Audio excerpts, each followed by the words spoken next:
Ladies and gentlemen, welcome to the New Year's party of the Spodcast.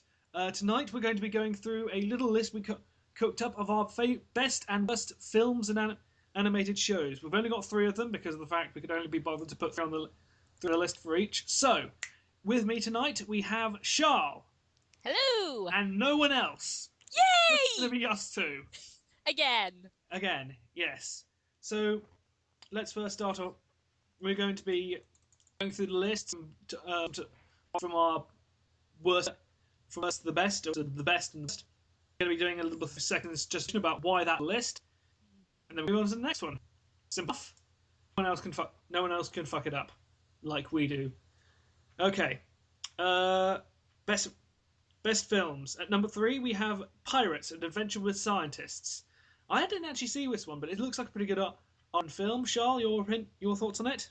seriously, you actually put a film down as your top 3, but you didn't actually watch it. No, this is the collective of these all members of the Spodcast who've entered in their.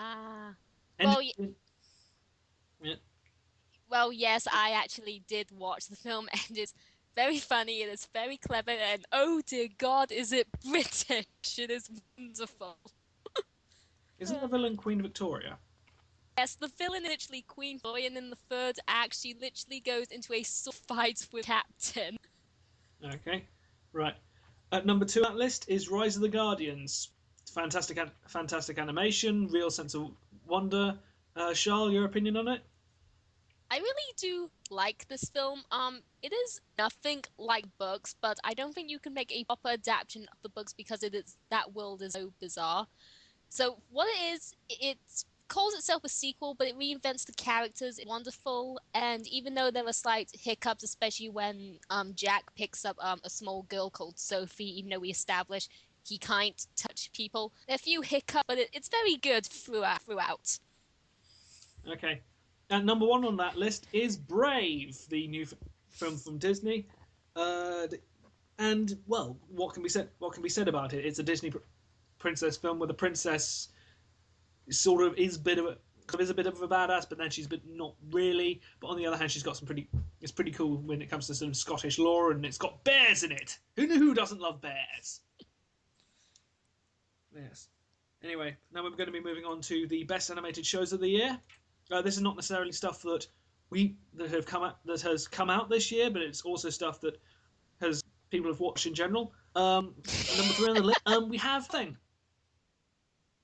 Because I was too busy umming about what could be number 3 list, so I just did a put nothing. At number 2 on the list, we have Gravity Falls, the show about two brother and sister trapped in the middle of the forest, America, experiencing weird shit with Con Michael. I've only seen the few episodes of one previous episodes of the Spodcast, and I'm sorry, I don't watch TV anymore. The show itself is quite clever because it works with the lore of what it's established. It's clearly hinting throughout. It's dropping hints. There's tons of foreshadow, and for what Alice told me, apparently there's even spoilers or slight mysteries inside the actual opening itself if you're willing to freeze each frame and try and spot them. So apparently it knows the show from beginning to end, and that's always the sign of a good show when it's done that much research into it. Apparently if you freeze one of the frames you can see Slender Man. Anyway, and number 1 we've got Avatar: Legend of Korra, and really what else could be up there? It's brilliant animation, fantastical series to an already brilliant series in Avatar Airbender, and my God, is it dark! It ends on a... Well, you know what it ends on, Charles, but I'm not spoiling it for anybody else. Drop when you see not the end, but the end that leads up to the happy ending, but the end... Yeah, it sort of... I don't think how could they get that in a kid's show? Anyway, let's to the worst animated. At number 3, have Madagascar 3. Even Charles liked, nobody else did. Bad film, so I don't. It's bad in senses when you stop and think about it, but it didn't hurt me like everyone else seems to be affected by it. And number 2, we have the Lorax. A show, TV movie which basically missed the point of the entire book about how the fact is meant to be non-commercial and stuff like that, where the Lorax is seen advertising Hummers. And not only that, but it's also a fairly bad story, fairly rubbish characterization, and also Danny DeVito possibly gives the worst possible performance as White Sage tree-hugging hippie. I mean, honestly, why would you get Danny DeVito to voice that? And at number 1, we have Ice Age 4, the final sound of gas escaping from the bloated carcass of the Ice Age series. It's not even Peter Dinklage could save that movie, and he played Tyrion Lannister. I think the only thing which is worse than the main plot of the movie is the fact that the side plot involves a little mammoth girl trying to fit in with the cool kids. Yes, it is mammoth. Oh, I'm so glad I was smart enough to stay away from this film. Oh, you. Yeah.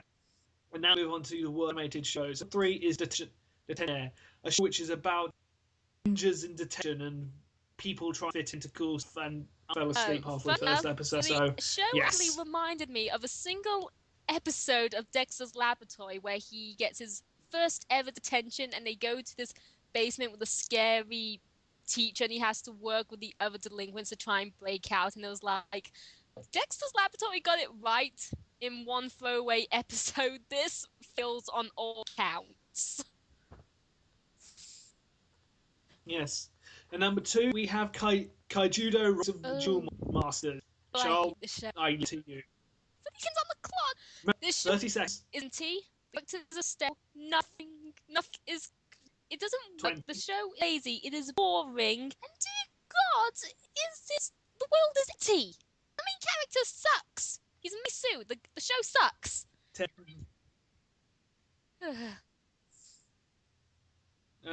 Okay, and finally we have at number 1, even though it had some pretty damn good animation, Dragon Riders of Berk.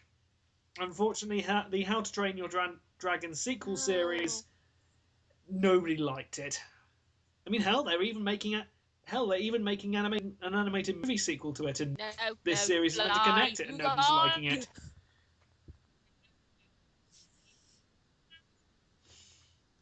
Yes. But anyway, that's it from us. We'd like to thank everybody for watching and supporting us so far. And we'd just like to say that Happy New Year, Happy 2003, Happy 2013, and remember, cartoons are no longer child's play. Good night!